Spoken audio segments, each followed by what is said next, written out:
சந்தோஷத்துல நான் மேடைக்கு கூட இருக்கவர். அவர் வந்து ஒரு என்டர்டைன்மெண்ட் பேக்கேஜ். ஒரு டிரெக்டரா நம்ம எல்லாருக்கும் தெரியும், அதே சமயத்தில் ஒரு டயலாக் ரைட்டராகவும் தெரியும். பட் ஸ்டில் ஆன் ஸ்கிரீன் இவரோட ரியாக்ஷன்ஸ், ஹியூமர் அண்ட் வில்லனிக் ரோல் இது எல்லாத்துக்குமே வந்து நிறைய ஃபேன்ஸ் இருக்காங்க அப்படிங்கிறதுல மாற்று கருத்து இல்லை. இயக்குனர் ரவி மரியா அவர்களை அன்புடன் அழைக்கிறோம். தேசிகராஜா 2ல ஒரு ஸ்பெஷல் ரோல் பண்ணியிருக்காங்க. அவங்க வெல்கம் பண்றது சந்தோஷம்.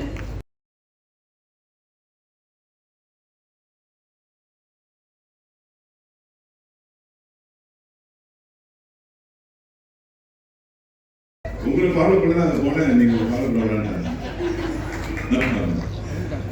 இந்த விழாவிற்கு வந்திருக்கின்ற அனைவருக்கும், பெரியவர்களுக்கும், சகோதர சகோதரிகளுக்கும், நண்பர்களுக்கும் என்னுடைய மாநில வணக்கம். ஆக்சுவலாக இந்த விழாவை நான் தான் எடுத்துருக்கோம் எழில் சார்.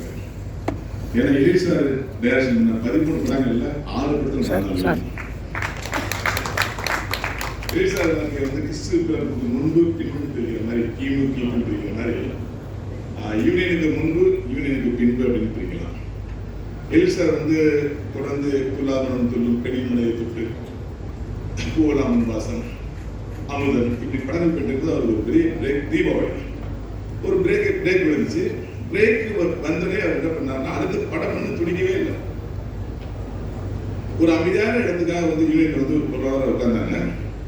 யூனியனுக்கு குறிப்பாக ஒரு பெரிய பழகம் இருக்கு, யார் வந்து உட்கார்ந்தாலும் அவங்களை எதிர்க்க விடாது. அந்த சேர் கம்போர்ட் ஒட்டியிருக்காங்க. இதுக்கு நிறைய உதாரணம் இருக்கு. செல்வமணி சார்லாம் வந்து 20 வருஷம் அவரை எதிர்க்க விட மாட்டேது சேர்.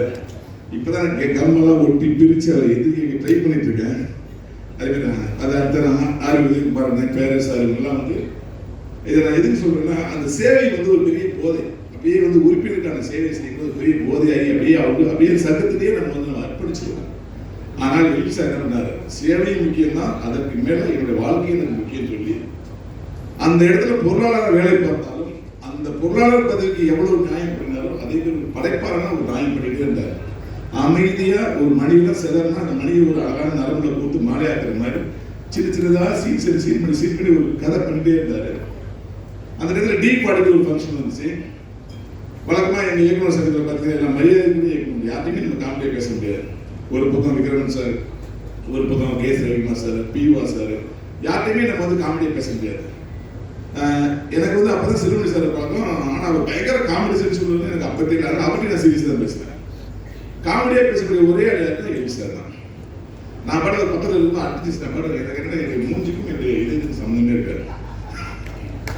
நான் வந்து இப்போ காலேஜ் வந்து பெரிய என்டர்டைனர். என்னோட ஃப்ரெண்ட்ஸ் வந்து நான் எல்லாம் பிக்னிக்கே போக மாட்டாங்க. காலேஜில் வந்து வீக்லி 2 டேஸ் வந்து படத்துக்கு போனால் 4 ஷோ கண்டினியூ பண்ண மாட்டோம். எங்கே தான் பார்ப்பாங்க, நான் எல்லாம் போக மாட்டேன். அந்த அளவுக்கு நான் காமெடி பண்ணிட்டே இருப்பேன், இது யாருமே தெரியாது. அந்த வழக்கு நான் என்ன பண்ணேன், இந்த தீபாவளி ப்ரோக்ராம் இஷ்டத்துக்கு ஏதோ டைலாக் போட்டே இருந்த மாட்டேன். எது கேட்டாலும் ஒரு சீரியஸத்தை கேட்டு இருந்துச்சு. யாரும் சிரிக்கிறது பார்த்தா எழில் சார் சிரிச்சிட்டே இருப்பார். எது கேட்டாலும் சிரிச்சே இருந்தார். கண்டினியூவாக ஒரு 15 நாள் தொடர்ந்து சிரிச்சிட்டே இருந்தார். ஒரு நாள் கேட்டாரு, உன்னை எந்த முட்டாப்பை வந்து உங்களுக்கு வில்லனா இருக்குது அப்படின்னாரு.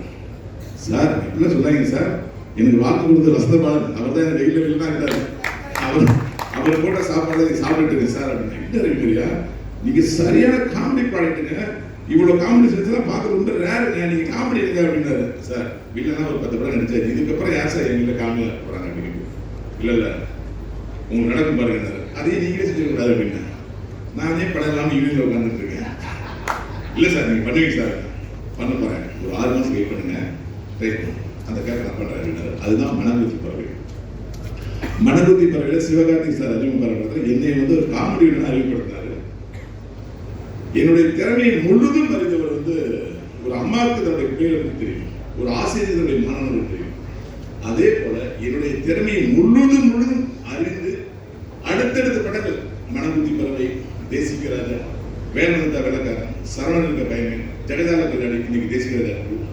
எனக்கு பெரிய அதிசயம் என்னன்னா, தேசிகராஜா 1 நான் தான் இல்லை, தேசிகராஜா 2 நான் தான் இல்லை.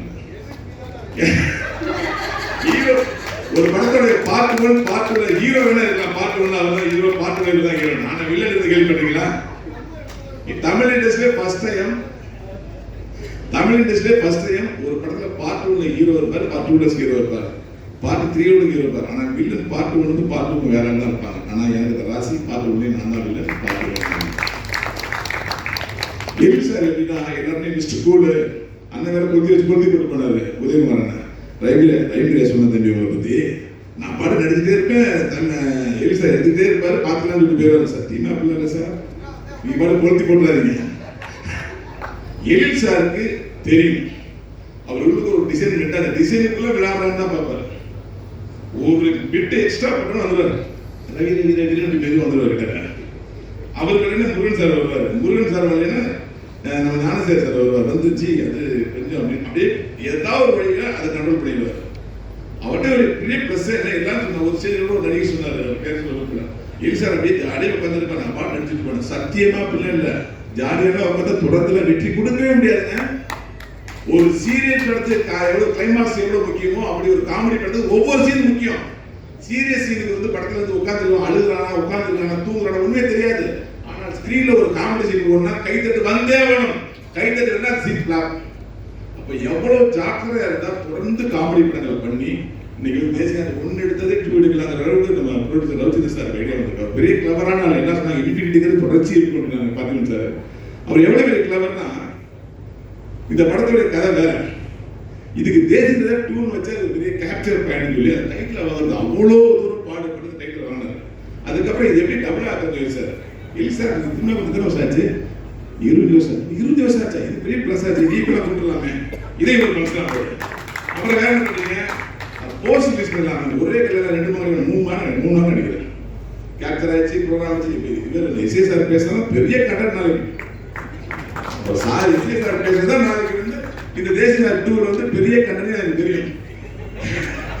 அவர் பேசும்போது அந்த பக்கத்து நம்ம பேச பொறுமையெல்லாம் வருமா வராதா அப்படின்னு நானே செல்வன் சார் சார் எனக்காக உட்காந்துங்க சார் எனக்காக உட்காந்து சொன்னேன். ஆனால் சரியான கண்ணு கிடைச்சா உங்களுக்கு அதான் சின்ன வயசுல பெரியவங்க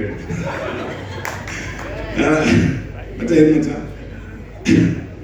எனக்கு எலி சார் வந்து எப்பயுமே அவர் அவர் வந்து எனக்கு எங்களுக்கு 2 பேரும் ஒரு அக்ரிமெண்ட் என்னன்னா, ஒரு படம் விட்டு ஒரு படம் தான் நடிக்கல, திரும்பி முடியாது, கண்டிப்பாக நடிக்க முடியாது.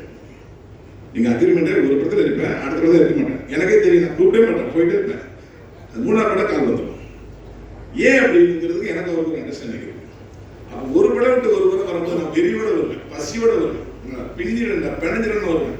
எனக்கு ஒரு கேரக்டர் உண்டு. நான் எப்படின்னா என்னுடைய சீன் மட்டும் நான் போட்டுட்டே இருப்பேன். மணி மாதிரி நான் குளிச்சாலும் சாப்பிட்டாலும் பல்லு விளக்குனாலும் சீன் மட்டும் மண்ணில் ஓடிட்டே இருக்கும். அப்படி ஒரு ஹேபிட் எனக்கு. அதை நான் படித்த பள்ளிக்கூடத்தில் நான் கற்றுக்கிறேன். எலி சார் என்ன பண்ணுவாருன்னா, என் மேலே அதிகமாக நம்பிக்கை வைப்பார், ஓவராக கண்டு இருப்பார். எனக்கு தெரியும் சார் நம்மளை நம்பி கொடுத்துருக்காரு, நம்ம நம்பி படிப்பார், எனக்கு தெரியும். இந்த சீனை ஒரு நட்டுவார் பாருங்க, மைண்ட் பிளேஸ் சொல்லி பாருங்க, எனக்கு தெரியும். அதனால கேரளாவில் மற்றவங்க மாதிரி நான் ஜாலியாக இருக்கவே மாட்டேன். அது முருகன் சார் தெரியும். முருகன் சார் பேப்பர் வந்து கொடுத்துருந்து போனதுக்கப்புறம் ஒரு 20 நிமிஷம் வரவே மாட்டார். அந்த நம்பிக்கை, அவருக்கு எனக்கு கொடுத்த நம்பிக்கை தான் இன்னைக்கு தொடர்ந்து ஒரு படத்தில் 6 படம் விழா நினைச்சிட்டு இருக்கேன். என் கூட வந்து சிங்கம் இருப்பாங்க, நம்ம சிங்கமுத்தண்ண, இப்போ உதயகுமார் அண்ணன், நம்ம பிசி அன்பழகன் சார், என்னுடைய குருநாதர் சி ரங்கநாதன் சார், சாயரண்டி சார், எல்லாருமே கூட நடிச்சிருக்காங்க. இந்த படம் எனக்கான படம் மட்டுமல்ல, இந்த படத்துல ஒரு இயக்குனர் சங்கமே பாஜக நடிச்சிருக்காங்க. இயக்குனர் சங்கத்தில் இருந்தால் அப்படியே வாழ்க்கை போயிடும். ஆனால் அப்படிங்கிறது நான் உதாரணம், வாழ்க்கை கிடைக்கிறது நான் உதாரணம். அங்கிருந்து அந்த வாய்ப்பை நான் பெற்றேன். இன்னைக்கு தமிழ் சினிமாவில் ஒரு வில்லன் கடந்த காமெடியில் பிள்ளையா சொல்லி போட்டது நான் தான் அப்படிங்கிற பெருமையோடு சொல்லிக்கிறேன். எனக்கு எப்படி எம்ஆர் ராதன் இருந்தாங்க, அசோகன் சார் இருந்தாங்க, அதெல்லாம் பிளாக் அண்ட் ஒயிட். ஒரு கேப்புக்கு அப்புறம் இவ்வளவு பெரிய வாய்ப்பு எனக்கு நான் தான். நீங்க சொல்றது நான் தான் இல்லை, இந்த நான் தானுக்குள்ள கமல்ஹாசன் உங்களையும் நான் சொல்ற மாதிரி, கமல்ஹாசன் சொல்ற மாதிரி இந்த நான் தானுக்குள்ள இருக்கிறது எங்களுடைய எலி சார். அந்த நான் தான், நான் நல்லா இருக்கணும், எலி சார் நல்லா இருக்கணும், நான் வளரணும், எலி சார் நல்லா இருக்கணும், நான் ஆரோக்கியமா 100 வயசு வரைக்கும் வாழணும் அப்படின்னா எலி சார் என் கூட சேர்ந்து 100 வயசு வாழணும் அப்படின்னா எல்லாம் விடைபெறுகிறேன். நன்றி. ஒரு முதல் படம் பண்றது 2000 காலகட்டத்தில் முதல் படம் பண்றவங்களுக்கு வந்து ஒரு முக்கியமான வரம் வந்து ஒன்று எஸ்.ஏ. ராஜ்குமார் சார் அவர்கள் வந்து இசையமைக்கணும், இன்னொன்று வித்யாசாகர் சார் வந்து இசையமைக்கணும். அது மாதிரி வந்து அந்த 2 வரமும் வந்து இவருக்கு வந்து எழிலுக்கு வந்து கிடைச்சது. அதுலேருந்து ஆரம்பிச்சது இந்த 1300 வெள்ளிக்கிழமைன்னு நான் சொல்றது 1300 வாரம்னு வச்சுக்கிட்டோம்னா அவர் பண்ண அந்த முதல் படம் துள்ளாத மனம் துள்ளும் வந்து 1300 வாரமா ஓடிட்டு இருக்குன்னு தான் அர்த்தம். ஏன்னா அதுதான் வந்து என்னைக்குமே ஒரு படம் வந்து ஒரு இடத்துல தியேட்டரோட நிற்க போகிறது கிடையாது. அதுக்கப்புறம் அதனுடைய லாஞ்சிவிட்டி வந்து இருந்துகிட்டே இருக்கு. அந்த வகையில் அவர் பண்ண எல்லா படங்களும் பல வாரங்களை கடந்து எல்லாருடைய மனதிலையும் ஓடிட்டு தான் இருக்கு அப்படிங்கிறது நான் தெரிவிச்சுக்கிறேன். அவருக்கு என்னுடைய வாழ்த்துக்கள், மொத்த குழுவுக்கும் என்னுடைய வாழ்த்துக்களை நான் தெரிவிச்சுக்கிறேன். Thank you Sharan sir. அது ரொம்ப ரொம்ப முக்கியமாக தொகுப்பாளிக்கு வந்து நன்றி. தமிழை வந்து ரொம்ப அழகாக உச்சரித்து தெளிவாக பேசுகிறாங்க, அதுக்கு ஒரு நன்றி. நன்றி. அனைவருக்கும் வணக்கம் சார். எல்லாம் பேசி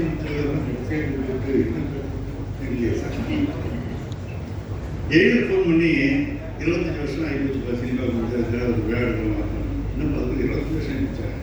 ஏன்னா நானும் 7 அசிஸ்டண்டாகவே பழக்கம். அவர் டைரக்டே 25 வருஷம் ஆகிடுச்சு. ஒரு இயக்குனர் படம் பண்ண போகிறான்னு சொல்லி நானும் 7 அசிஸ்டண்டாக ஏன்னா அந்த ஆஃபீஸ் ஆஃபீஸ்னா ஒரு ஒன்று கொடுத்துன வீட்டில் சார் ஆஃபீஸ் ஆஃபீஸில் வீடு அவங்க வீட்டில் தான் டிஸ்கஷன் நடக்குது. விவரங்களும் அவங்க பழக்கம்.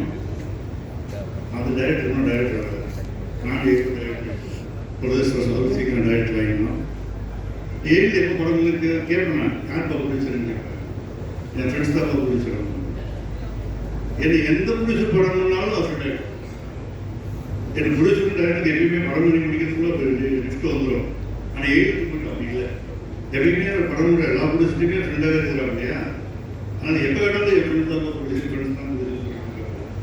ஸோ இந்த ப்ரொடியூசர் நல்ல ஃப்ரெண்டுன்னு நினைக்கிறேன். எழுதணும், நிறைய நல்ல படங்கள் பண்ணணும். இந்த தேசிய கட்டு பெரிய வெற்றி அடையணும். அந்த சக்ஸஸ் மீட்டிங்கில் நம்ம கலந்துக்கணும். அப்பயாவது முதல்ல சீக்கிரம் கொடுத்துருங்க. வேறு அதை கடனோட பேசிட்டு போயிடலாம். என்ன பேசுறதுக்கு ஒன்றும் இல்லை. ரொம்ப நன்றி. வாழ்த்துக்கள். நன்றி விஜயசங்கர் சார். நன்றி சரண் சார். அவர்களை அன்புடன் மேடை அழைக்கிறேன். மனசெல்லாம் திரைப்படத்தின் மூலமா நம்மளோட மனசெல்லாம் கொள்ளை கொண்ட இயக்குனர் சந்தோஷ் அவர்களை அன்புடன் மேடை அழைக்கிறேன். கல்வனின் காதலி திரைப்படத்தின் இயக்குனர் தமிழ்வாணன் அவர்களை அன்புடன் மேடை அழைக்கிறேன். மாப்பிள்ளை சிங்கம் திரைப்படத்தின் இயக்குனர் திரு ராஜசேகர் அவர்களை அன்புடன் மேடை அழைக்கிறேன். கட்டா குஸ்தி திரைப்படத்தின் இயக்குனர் செல்ல ஐயாவு அவர்களையும் அன்புடன் மேடை அழைக்கிறேன். இந்த 5 டிரெக்டர்ஸ்க்கு ஒரு பெரிய கைதட்டல் கொடுக்கலாம். நம்மளுடைய இயக்குனர் எழிலனுடைய பாத்திரையில இருந்து கிரியேட்டர்ஸா நமக்காக நல்ல ஃபிலிம்ஸ் கொடுத்த இயக்குனர்கள் 5 பேர் மேடையில். ரொம்ப மகிழ்ச்சியாக இருக்குது, ரொம்ப சந்தோஷமாக இருக்குது. எழில் சார் கொடுத்த அந்த வாய்ப்பு தான் இந்த இடத்துல நான் நின்றுருக்கேன். எழில் சாரை பற்றி பேசணும் அப்படின்னா நிறையா பேசலாம். மிகச்சிறந்த மனிதர். எப்பயுமே வந்து எனக்கு தெரிஞ்சு தமிழ் சினிமாவில் நாங்கள் 4 பேர் அப்படின்னு கிடையாது, ஒரு 10 இயக்குநர்களுக்கு மேலே எழில் சார்லேருந்து வெளிவந்திருக்காங்க. அதிக இயக்குநர்கள், உதவி இயக்குநர்களானது எழில் சார்ட்டு தான். நம்ம பாக்யராஜ் சார் பட்டறையிலேருந்து அப்படின்னு சொல்கிற மாதிரி பாக்யராஜ் சார் அசிஸ்டன்ஸு, அப்புறம் KS Ravikumar sir, Vikram sir, இந்த வரிசையில் வந்து எழில் சார்லேருந்து நிறைய உதவி இயக்குநர்கள் வந்து டைரக்டர் ஆகிருக்காங்க. கருப்பழகன் சார், நிறைய பேர் டைரக்டர் ஆகிருக்காங்க, நிறைய டைரக்டர்ஸ் ஆகிருக்காங்க. என்ன ஒரே ஒரு காரணம் அப்படின்னா, எழில் சார் கற்றுக் கொடுக்குற ஒரு விஷயம், அவர் கற்றுக் கொடுக்குறதுல அவர் கூட இருந்தாவே நம்ம கற்றுக்கலாம். அந்த ப்ரெஷர் ஹேண்ட்லிங். ஏன்னா வந்து ஒரு கேப்டன்ஷிப்பாக நீங்கள் ஒரு இடத்துல போய் நிற்கும் போது அந்த ப்ரெஷரை எப்படி ஹேண்டில் பண்ணணும் அப்படின்னு ரொம்ப அழகாக கூலாக ஹேண்டில் பண்ணுவார். யாரையுமே காயப்படுத்தாமல் ரொம்ப அன்பாக பேசி அழகாக ஹேண்டில் பண்ணுவார். ஒரு நாள் தீபாவளி படத்துல எல்லாம் ஷூட்டிங்கில் வந்து பெரிய செட்டு போட்டு ஜூனியர் ஆர்டிஸ்டில் ஒரு 3 பேர் ஜூனியர் ஆர்டிஸ்ட்டு, கிளைமேக்ஸ் சீக்வன்ஸு, பவனம், ரவி சார் எல்லாமே வந்துட்டாங்க. எல்லாமே ரெடியாக இருந்துட்டு இருக்கும்போது யூனிட் 20 காலையில் ஒரு 7:38 வரைக்கும் வரல. எங்கேன்னு விசாரிக்கும் போது யூனிட் 20 பஞ்சர் ஆயிடுச்சு அப்படின்னு சாப்பிட்டு எப்படி போய் சொல்ல போகிறாங்க. மேனேஜரை பயந்துட்டே வந்து சொல்கிறாங்க, சார் வண்டி பஞ்சர் ஆயிடுச்சு. அப்படியா, சரி ஓகே வாங்க ரூமுக்கு போய் அந்த சீனை பேசுவோம் அப்படின்ட்டு ரொம்ப கூலாக, பஞ்சர் ஆயிடுச்சு நம்ம என்ன பண்ண முடியும், போய் பஞ்சர் ஒட்டிட்டா வர முடியும், பஞ்சர் ஒட்டிட்டு வரட்டும் அப்படின்ட்டு அந்த டயத்தை கூட வந்து ரொம்ப கூலாக ஹேண்டில் பண்ணி அந்த ப்ரெஷரை வந்து எல்லாருக்கும் செலுத்தாமல் அந்த சீனை அந்த மிட்வீன் கேப்பில் எவ்வளோ நிறைவேற்றணுமோ அப்படி தான் வந்து எழில் சார் வந்து சீனை ஒர்க் பண்ணார். ஸோ அவரோட ஒர்க் பண்ண அந்த ஒரு திரைப்படம் தான் வந்து எனக்கு வந்து வெண்ணிலா கபடி குழுங்கிற அந்த வாய்ப்பை கிடைச்சிச்சு. இன்னைக்கு சூரிங்கிற ஒரு நடிகர் இன்னைக்கு ஒரு கதாநாயகனாக இருக்கிறான் அப்படின்னா அதுக்கு காரணம் எழில் சார் தான். தீபாவளி திரைப்படத்தில் ஒரு சின்ன ஒரு கதாபாத்திரம் கொடுத்துருப்பாரு. அந்த ஒரு 2 சீனில் பிரமாதமாக சூரிய நடிச்சிருந்தான். அதை பார்த்துட்டு தான் இந்த பையன் ரொம்ப நல்லா நடிக்கிறானே அப்படின்ட்டு அதுக்கப்புறம் நான் என்னுடைய முதல் படத்தில் வந்து வெண்ணிலா கபடிக்குள்ள வாய்ப்பு கொடுத்தேன். சூரி இந்த இடத்துல இருக்கிறதுக்கு காரணமும் எழில் சார் தான். நிறைய நடிகர்களை வந்து சூரி எழில் சார் வந்து அறிமுகப்படுத்தியிருக்காரு. நிறைய டெக்னீஷியன்ஸ், கேமராமேன், எடிட்டர், ரைட்டர்ஸ், இப்படி அவர் நிறைய நடிகர்களுக்கு அவருடைய வேல்யூ தெரிய மாட்டேங்குது. அதாவது இன்க்ளூடிங் காமெடியில் நடிக்கக்கூடிய ரவிபிரியா சார் சொன்ன மாதிரி தான், அவ்வளோ ஈஸியாக காமெடி வந்துடாது. ஒரு நடிகர்லாம் வந்து ஸ்டேஜில் வந்து எழில் சார் நாங்கள் உட்காந்துக்கிற நாங்கள் இங்கே எல்லாமே வந்து பண்ணிடுவோம், அப்புறம் வந்து அப்படிலாம் கிடையாது. என்ன கண்டென்ட்னு முழுசாக சொல்லிடுவார். அந்த கண்டென்ட்டில் எவ்வளோ தேவைன்னு அவருக்கு தெரியும். எடிட்டிங்கில் அவங்க நடித்தது எல்லாமே வராது. அவங்க பக்கமாக நடிச்சிருந்தாலும் அது ஆடியன்ஸ் பல்ஸ் தெரிஞ்ச ஒரு இயக்குனர். இந்த சீன் ஆடியன்ஸ் கைதட்டுவானுங்க, இந்த சீன் சிரிப்பானுங்க, இந்த டைலாக் சிரிப்பானுங்க. நம்ம சொல்கிற 10 சீன் சொன்னால் 10 சீனுக்கு சிரிப்பார். ஆனால் எந்த ஒரு சீன் ஒர்க் அவுட் ஆகுமோ அந்த ஒரு சீன் மட்டும்தான் அவர் வந்து சூஸ் பண்ணுவார். அப்படி ஆடியன்ஸுடைய பல்ஸோட, ஆடியன்ஸோட டேஸ்டோட இந்த நிமிஷம் வரைக்கும், அதாவது 25 வருஷம் படம் பண்ணுறது இயக்குனராக இருந்தார் அப்படிங்கிறத விட 25 வருஷமும் படம் பண்ணிட்டு இருந்தார் அப்படிங்கிறது தான் வந்து ரொம்ப பெருமையான விஷயம். நானும் வந்து உங்களுடைய கோல் என்ன அப்படின்ட்டு நிறைய பேர் வந்து என்கிட்ட கேட்கும்போது, உங்களுடைய இலக்கு தெரியலைங்க, ரஷ்னேட்டராக வந்தோம், டைரக்டர் ஆகும், அவ்வளோதான், வேற ஒன்றும் பெருசாக அப்படிலாம் எனக்கு எதுவும் தெரியல. ஆனால் ஒரு விஷயம் மட்டும் மனசில் ஆசை இருக்குது. என்ன அப்படின்னா, என் பையன் இன்னைக்கு வந்து 7th போயிட்டு இருக்கான். அவன் காலேஜ் போகும்போது எங்கள் அப்பா ஒரு காலத்தில் டைரக்டர் அப்படின்னு சொல்லக்கூடாது, அன்னைக்கும் நான் டைரக்டராக இருக்கணும் அப்படின்னு ஆசைப்படுறேன். ஸோ அந்த சாதனை வந்து எழில் சார் பண்ணிட்டார்.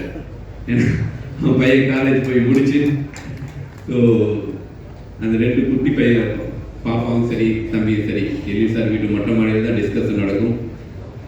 ரொம்ப அற்புதமான ஒரு துணைவியார். ஸோ அவ்வளோ சப்போர்ட் பண்ணி அவருக்கு வந்து மென்டலியாக நிறைய நேரத்தில் வந்து உறுதுணையாக இருந்தாங்க. அம்மாவுடைய ஆசீர்வாதம் எல்லாமே சேர்ந்து தான் எழில் சாருக்கு இந்த 25வது ஆண்டு நிறைவாயிருக்கு. ரவிச்சந்திரன் சாருக்கு வந்து இந்த நேரத்தில் வந்து என்னுடைய நன்றியை தெரிவிச்சுக்கிறேன். நிறைய பேசலாம், ஏன்னா அவ்வளோ பயணிச்சிருக்கணும். வெண்ணிலா கபடிக்குள்ள நடந்த நிறைய ஸ்ட்ரகிள்ஸ்லாம் அவர்கிட்ட போய் சொல்லும்போது, அதை கையெழுத்து போட்டு போசி கழுத்தவ வெட்ட போகிறானுங்க, பார்த்துக்கலாம் அப்படின்னு ஒரு அசால்ட்டாக ஒரு தைரியம் கொடுப்பாரு.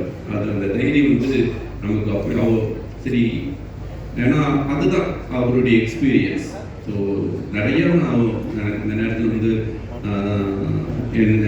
எழில் சார்ட்ட சேர்த்து விட்ட சங்கரதேவன் அவருக்கு இந்த நேரத்தில் நன்றியை தெரிவிச்சுக்கிறேன்.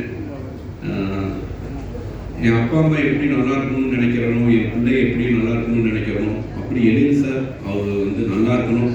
அவர் நிறைய பேருக்கு வந்து லைஃப் இப்போ கொடுத்துட்டு இருக்காரு. நிறைய பேர் அவர் மூலமாக உருவாவாங்க. மீண்டும் எழில் சாருக்கு என்னுடைய குருநாதருக்கு நன்றியை தெரிவிச்சுக்கிறேன். Thank you so much. Thank you sir. Santosh அவர்கள். அனைவருக்கும் வணக்கம். வந்து வாழ்த்து வந்த அனைவருக்கும் என்னுடைய பணிவான வணக்கம். பேசுகிற ஐடியாலாம் எனக்கு பேசி பழக்கமும் இல்லை, இருந்தாலும் பேசணும்னு தோணுது. ஏன்னா டைரக்டர் ஆகிறதுக்கு முன்னாடியே ஒரு 3 வருஷத்துக்கு முன்னாடியே நான் அவர்கிட்ட அஸ்வதாஸ் இருந்தேன். ஸோ அந்த காலகட்டத்திலேருந்து நான் எடுத்திருக்கேன். அப்போது சாரோட 1437 ஒரு சுசிக்கு இருக்கும் பைக், அதில் தான் வந்து இந்த துல்லாதமனம் கதையை தமிழ் சினிமாவோட நிறைய கம்பெனிஸ் நிறைய இடங்களில் போய் சொல்லுவோம். அப்போ நான் முன்னாடி உட்காந்து போயிட்டுருப்பேன். அது அப்படியே கண்டினியூ ஆகிட்டே இருந்துச்சு. ஆனால் கதை சொல்ல போகிற இடத்துல எல்லாமே வந்து கதை சூப்பர் எக்ஸ்ட்ராடனரிங்குவாங்க. அதை பற்றின எந்த டிஸ்கஷன் அதெல்லாம் இருக்காது. வேறு வேறு காரணங்களால் அப்படியே தள்ளிக்கிட்டே போகும். ஆனால் அது ஏதோ நிறைய நடிகர்கள் நிறைய பேருக்கு சொல்லியாச்சு அந்த கதையை. அதான் நீங்களாம் கற்பனை பண்ணி பார்க்க முடியாத நடிகர்கள்லாம் சொல்லியிருக்காங்க. அது அப்படியே அது காலம் கடந்து போயிட்டே இருக்கு, இப்படியே போயிட்டு இருக்கு அப்படின்ற இந்த சுச்சுவேஷனில் நான் ஏன்னா 2 வருஷம் நம்ம கூடவே சுற்றிட்டு இருக்கான், இவனை விட்டுட்டு எப்படி போகிறதுன்னு டைரக்டர் ஆகிறதுக்கு முன்னாடியே எங்கள் டைரக்டர் இருந்தார். அந்த மாதிரி ஒரு மனுஷரை நம்ம பார்க்க முடியாது. அதனால் எனக்கு வந்து தோணுச்சு. அதே போல் இவ்வளோ பெரிய சில்வர் ஜூப்ளி படம், இந்த ஹிட்டு படம், ஒரு உண்மையை சொல்லணும்னா 1 மேன் ஸ்கிரிப்ட். அவரோட 1 man, no discussion, the group அதெல்லாம் கிடையாது. இந்த ஒர்க் பண்ண அந்த கோப்ஸ் நிறைய பேர் இருந்திருக்காங்க. யாரை வேணால் நீங்கள் கேட்டு பார்த்தா இப்போ வழக்கமாக ஒரு டிஸ்கஷன் ஒன்று இருக்கும் இல்லையா, உட்காந்து ஸோ இதை அப்படி பண்ணிக்கலாம் அப்படின்னு, அதெல்லாம் ஒன்றும் கிடையாது. ஓப்பனிங்லேருந்து கிளைமேக்ஸ் வரைக்கும் சின்ன சின்ன ஃபைன் டியூனிங் தவிர மெயின் கேரக்டர்ஸ் அந்த ஸ்கேல் எப்படி அது டெம்போ என்ன மாதிரி இருக்குமோ அது எதுவுமே சேஞ்ச் ஆகாது. அது ஒரு ஒன்லைன் வச்சுருப்பாங்க இங்கிலீஷில் போட்டு, அது வந்து அதை எடுத்தாங்கன்னா அது பர்ஃபெக்டாக அது போய் அது நிற்கும். அது ஒன் மேன் ஸ்கிரிப்டு, அது அவ்வளோ பெரிய பெரிய ஒரு ஹிட்டர். அது மாதிரி நிறைய விஷயங்கள் என்னால் சொல்ல முடியும். அதே போல் படம் ஆரம்பிச்சதுக்கு அப்புறம் கூட நீங்கள் எல்லாம் அந்த படத்தை பெரிய ஒரு ஃபேமஸான அந்த விஜய் சார் வந்து பாத்ரூமில் அம்மாவுக்காக அழுவார். அது பெரிய ஒர்க் அவுட் ஆன அந்த சீனு. அந்த சீன் எடுக்கும்போது கூட அதில் வந்து வழக்கம் போல் எல்லாம் சொன்னதுக்கப்புறம் அந்த ஸ்பாட்டில் வந்து அந்த பொசிஷன் கொடுத்து இப்படிலாம் பண்ணணும் அப்படின்னு சொன்ன உடனே நான் வந்து அந்த சின்ன ஒரு செட்டு போட்டிருந்தாங்க. அந்த செட்டு தான் அந்த பாத்ரூம். அங்கே வந்து நிற்கிறதுக்கு வந்து ரொம்ப இடம் அவ்வளோதான் இருக்காது. ஸோ அதனால் நான் வந்து கிளாப் அடிச்சுட்டு இருக்கேன். அதனால் நான் நிற்கிறேன், பக்கத்தில் விஜய் சார் என் தோல் மேலே கை போட்டு நிற்கிறாரு. அவர் சொல்லிட்டாரு போனோடனே விஜய் சார் வந்து டைரக்டர் டக்குன்னு நிறுத்தி நீங்கள் ஒரு வாட்டி பண்ணிக்கிறாங்க அப்படின்னு. உடனே சார் வந்து அதை எப்படி அதே போல ஒரு விரும்பி ஒரு பர்ஃபார்மன்ஸ் பண்ணார், பயங்கர கிளாப்ஸ். அப்போ விஜய் சார் சொன்னார், நான் இப்படி வச்சுக்கிட்டு அப்படியே ஒரு நிமிஷம். அசிஸ்டன்ட் டைரக்டர்ஸ்க்கு ரொம்ப கோவப்படுவாங்க. மற்ற எல்லா கோவத்தையும் அசிஸ்டன்ட் டைரக்டர்ஸ் தான் காட்டுவாங்க. ஆனால் சார் வந்து எப்போவுமே யாரும் எந்த அசிஸ்டன்ட் டைரக்டரையும் கோவப்படவே மாட்டார். ரொம்ப அதாவது நமக்கே ஆச்சரியமாக இருக்கும். நமக்கே கோவம் வரும், ஆனால் அவர் வந்து கோவப்பட மாட்டார். எல்லாத்தையுமே வந்து ஈக்குவலாக ரொம்ப கூலாக ஹேண்டில் பண்ணுவார். ரொம்ப பொறுமையாக ரொம்ப தன்மையாக தான் வந்து எடுத்து சொல்லுவார். ரொம்ப நிதானமாக எப்போவுமே இருப்பார். எந்த சூழ்நிலையிலையுமே ரொம்ப நிதானம் தவறாமல் ரொம்ப அழகாக பேசுவார். ஒரு விஷயத்தை வந்து ஹேண்டில் பண்ணுவார். அது எல்லாமே சாப்பிட கற்றுக்கலாம். அதுமாதிரி ஒரு ஜென் மனநிலையில் அந்த மாதிரி தான் இருப்பார். அது ரொம்ப அது ஒரு டைரக்டராக ஒரு கேப்டன் ஆஃப் த ஷிப் வந்து அப்படி இருக்கிறது சாதாரண விஷயம் கிடையாது. அது எல்லாமே சார்ட்ட வந்து கற்றுக்க வேண்டிய விஷயம். சார் வந்து இப்போ ரேசிங் டாக்டர் 2 வந்து ரிலீஸ் ஆகிறது ரொம்ப ஹாப்பியாக இருக்குது. 25 வருஷங்கிறது எழில் சார் 50யாக அடுத்து வந்து கொண்டாடணும். அடுத்தடுத்து பெரிய வெற்றிகளை சார் கொடுக்கணும். அதுக்கு ஆக்சுவலாக நான் வாழ்த்து சொல்கிறத விட இங்கே நன்றி சொல்கிறதுக்காக தான் வந்தேன். சாருக்கு மிகப்பெரிய நன்றி. Thank you. Thank you sir, thank you so much. நன்றி. அடுத்ததாக இந்த தருணத்தில் ராஜ்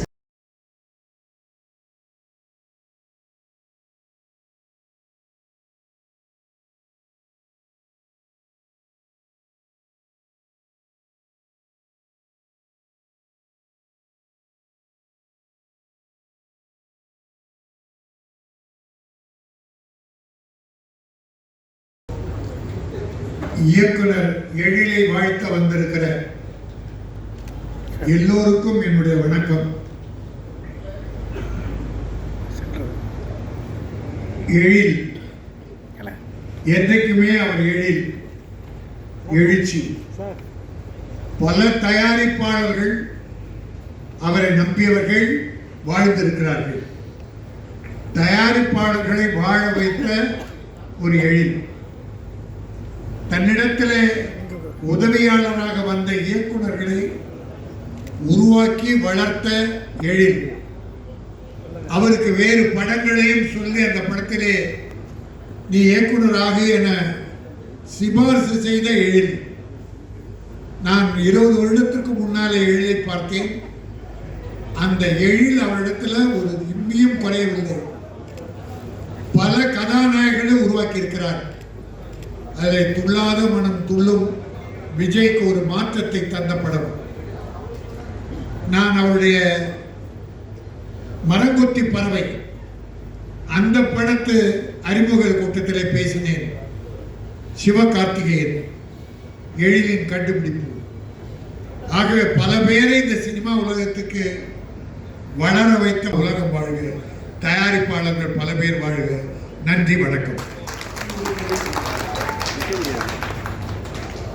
அடுத்ததான் நம்ம எல்லாருமே இங்க